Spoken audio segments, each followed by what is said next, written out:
ಎಲ್ಲರಿಗೂ ನಮಸ್ಕಾರ. ಸನಾತನ ಮಾರ್ಗ ವಾಸ್ತು ವಿಚಾರಗಳಿಗೆ ಸುಸ್ವಾಗತ. ಜಾತಕ ಅನ್ನುವಂಥದ್ದು ಯೋಗವನ್ನ ಉಂಟು ಮಾಡಿದರೆ ವಾಸ್ತುಶಾಸ್ತ್ರವು ನಮ್ಮ ದೇಹದಲ್ಲಿನ ಶಕ್ತಿಯ ಸಮತೋಲನವನ್ನ ನೀಡುತ್ತದೆ.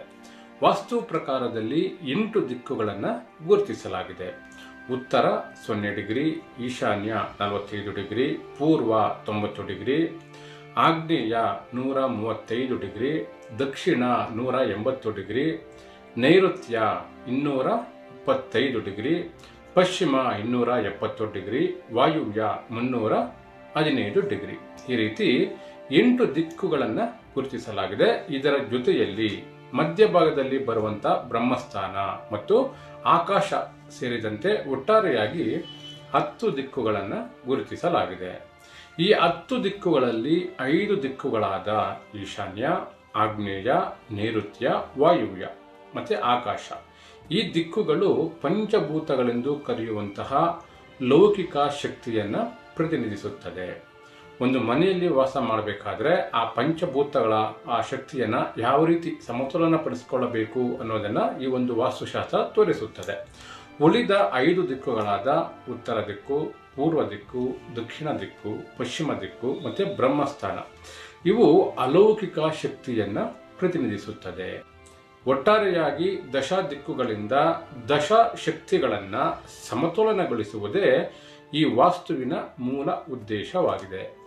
ಯಾರೆಲ್ಲ ಈ ದಶಶಕ್ತಿಗಳನ್ನ ಅಂದ್ರೆ 10 ಶಕ್ತಿಗಳನ್ನ ಸಮತೋಲನವಾಗಿರುವಂತೆ ಮನೆಯನ್ನ ನಿರ್ಮಿಸಿಕೊಳ್ಳುತ್ತಾರೋ ಅವರಲ್ಲಿ ಈ 10 ಶಕ್ತಿಗಳ ಸಮತೋಲನವನ್ನ ಕಾಣಬಹುದಾಗಿದೆ.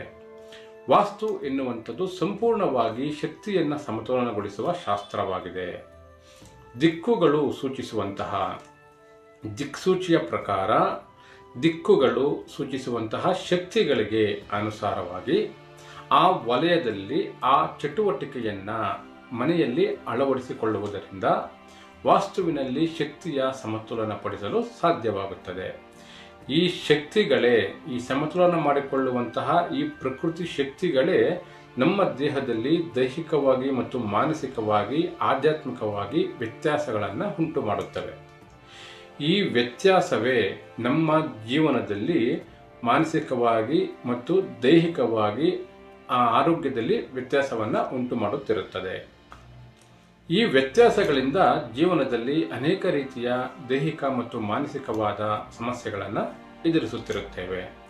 ಈ ಶಕ್ತಿ ಸಮತೋಲನವನ್ನು ಮನೆಯಲ್ಲಿ ಅಳವಡಿಸಿಕೊಳ್ಳುವುದರಿಂದ ದೈಹಿಕವಾಗಿ ಮತ್ತು ಮಾನಸಿಕವಾಗಿ ಬಲಾಢ್ಯರಾಗಿ ಯಾವುದೇ ಕೆಲಸಗಳಲ್ಲಿ ಮುಂದುವರಿಯಲು ಶಕ್ತಿ ದೊರೆತಂತಾಗುತ್ತದೆ. ಈ ಶಕ್ತಿ ಸಮತೋಲನದ ವಾಸ್ತುವಿನ ಸಲಹೆಗಾಗಿ ಹಿಂದೆ ನಮ್ಮ ಸನಾತನ ವಾಸ್ತು ಮಾರ್ಗವನ್ನು ಸಂಪರ್ಕಿಸಿ.